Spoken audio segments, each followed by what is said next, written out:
नमस्कार दोस्तों, स्वागत है आपका हमारे YouTube चैनल पर। आज हम एक बहुत ही दिलचस्प और गंभीर विषय पर चर्चा करने जा रहे हैं। क्या इंसानी प्रजाति को खतरा है? हालिया वैज्ञानिक शोध बताते हैं कि वाई क्रोमोसोम, जो केवल पुरुषों में पाया जाता है, तेजी से विलुप्त हो रहा है।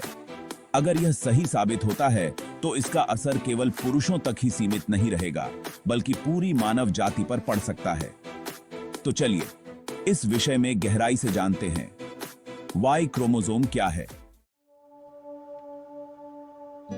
सबसे पहले समझते हैं कि वाई क्रोमोसोम होता क्या है। इंसान के 23 जोड़ी क्रोमोसोम होते हैं, जिनमें से 22 जोड़ी ऑटोसोम्स होती हैं और 1 जोड़ी सेक्स क्रोमोसोम्स।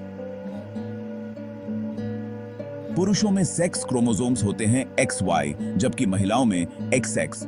वाई क्रोमोसोम ही पुरुषत्व को निर्धारित करता है। अब बात करते हैं वाई क्रोमोसोम के विलुप्त होने की।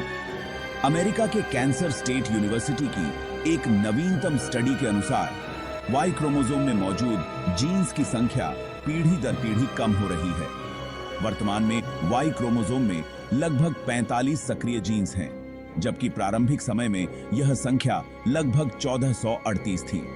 यह कमी इतनी चिंताजनक है कि वैज्ञानिकों का मानना है कि अगले कुछ सैकड़ों सालों में वाई क्रोमोसोम पूरी तरह से खत्म हो सकता है। इसके कारण और परिणाम। तो ऐसा क्यों हो रहा है? वैज्ञानिकों का कहना है कि वाई क्रोमोसोम में म्यूटेशंस और डीएनए का टूटना इसका मुख्य कारण है। वाई क्रोमोसोम में रिकॉम्बिनेशन की क्षमता कम होने के कारण इसमें दोषपूर्ण जीन्स ठीक नहीं हो पा रहे हैं। इसके परिणाम स्वरूप धीरे धीरे यह क्रोमोसोम खत्म हो रहा है। अगर वाई क्रोमोसोम खत्म हो जाता है तो भविष्य में मानव जाति के पुरुषों की संख्या में भारी कमी आ सकती है। इससे जनसंख्या संतुलन बिगड़ सकता है और समाज में गंभीर बदलाव आ सकते हैं।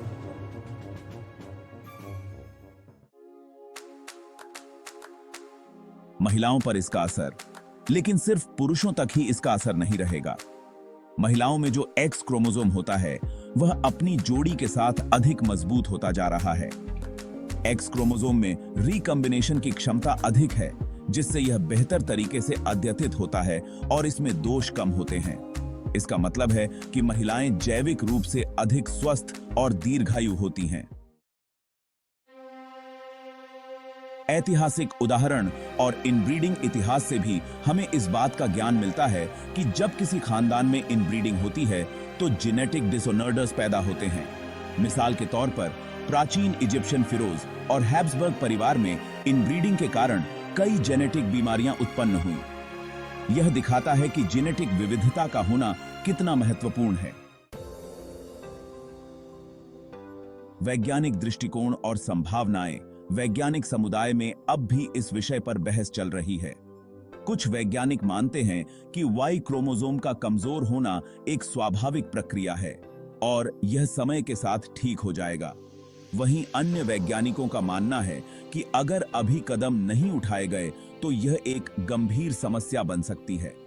कुछ शोध ने चूहों की प्रजातियों में देखा है कि वाई क्रोमोसोम के बिना भी वे प्रजनन कर सकती हैं, जिससे यह संभावना उठती है कि मानव जाति भी नई जैविक प्रक्रियाओं के माध्यम से इस संकट से उबर सकती है।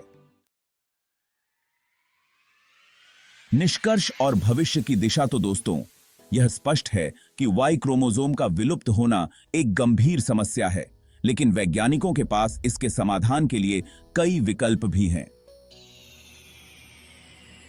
हमें इस विषय पर जागरूक रहने की जरूरत है और वैज्ञानिक अनुसंधान को समर्थन देना चाहिए ताकि हम भविष्य में इस संकट से निपट सकें। अगर आपको यह वीडियो पसंद आया हो तो लाइक और शेयर करना न भूलें और ऐसे ही ज्ञानवर्धक वीडियोस के लिए हमारे चैनल को सब्सक्राइब करें। आपके विचार और सवाल कमेंट्स में जरूर बताएं। धन्यवाद दोस्तों। जय हिंद।